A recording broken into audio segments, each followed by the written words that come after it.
Barone, opening statement.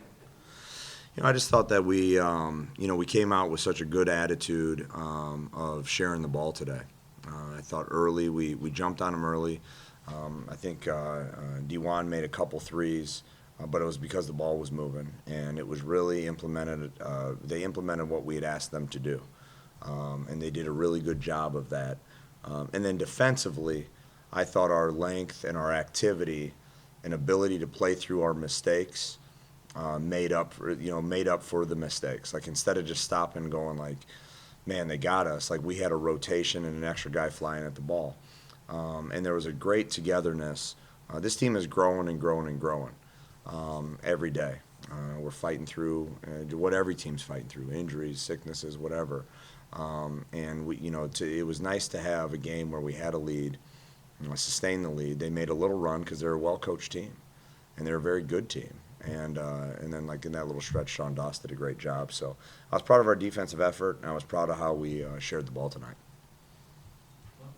And starting out the game, 4.5 minutes in, 18 points, already having a strong lead to produce 7. How do you think that influenced the game? It's a good question. Like, it just set the tone. We've had 3 or 4 really good starts the last 4 games. We've done even at Bradley, we had a relatively good start.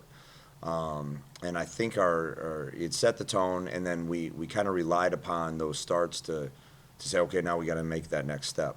And it was nice because we weren't playing from behind. We were having success in what the game plan was. And the game plan is based on the players. I don't go out there and do much. I just sit there and, you implement the game plan with the players you have.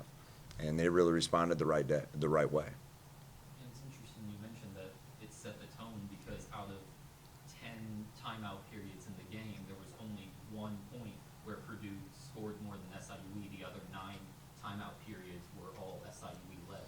It's a heck of a stat. I'm going to steal that to share it with the team. We talk about winning the media. Win this media, win this timeout.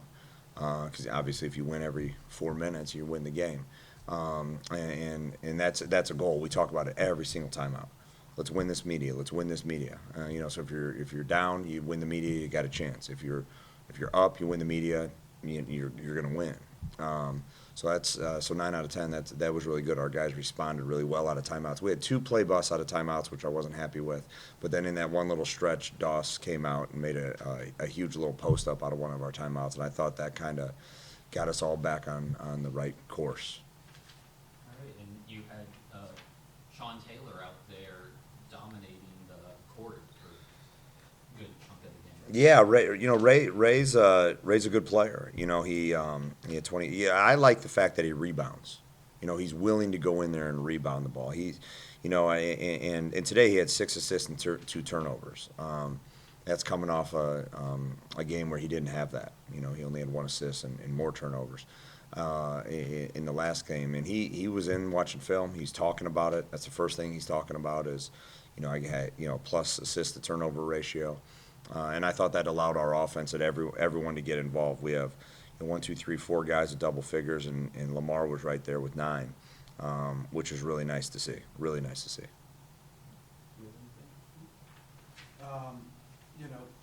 Didn't surrender the lead once this whole game. Sort of talk about what you were talking about in timeouts and huddle pregame that sort of led to really, really strong outing. Yeah, I mean, it was really focused on doing what we do. We talked about not getting too high, not getting too low. That was every time out we talked about it. Executing a no-me mentality. You get frustrated sometimes when your guy scores on you. You get frustrated when you miss a shot. You get frustrated when you maybe don't get the ball and you think you should have got it. But you got to keep on capitalizing on a no-me mentality. You got to have, the concept of team all the time, and that's what we talked about. Because these guys we like each other, and we are a very willing teammate. But we didn't get too high on some dunks. We didn't get too low on some missed shots or threes that they had. We just stayed kind of steady throughout the game, and that was our conversation. The team might not have gotten too high, but the fans certainly were. Yeah. When we'd be going on, really strong, fast stretches there.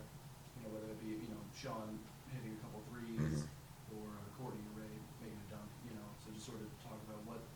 that atmosphere is like when, you know, when the crowd's really getting into it. The crowd is so vital to our success. You know, we've been on the road for, you know, an entire month, and we've been in some really big time crowds. I mean, I thought at the end of the Creighton game we couldn't run a few plays because we had some miscommunication on what we were supposed to run because we couldn't hear.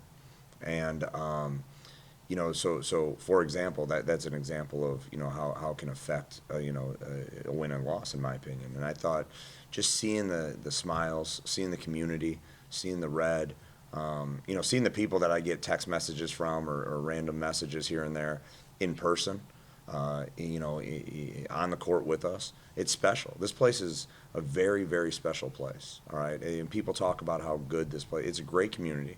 I have 4 kids that are, you know, in every event, I feel like, in the community. I'm seeing people left and right. It was awesome to see them out there and support us today. And I'm really proud of our guys for kind of giving back to them. And that's how this thing's going to continue to grow, because this is a great place. No, let's go win the next one.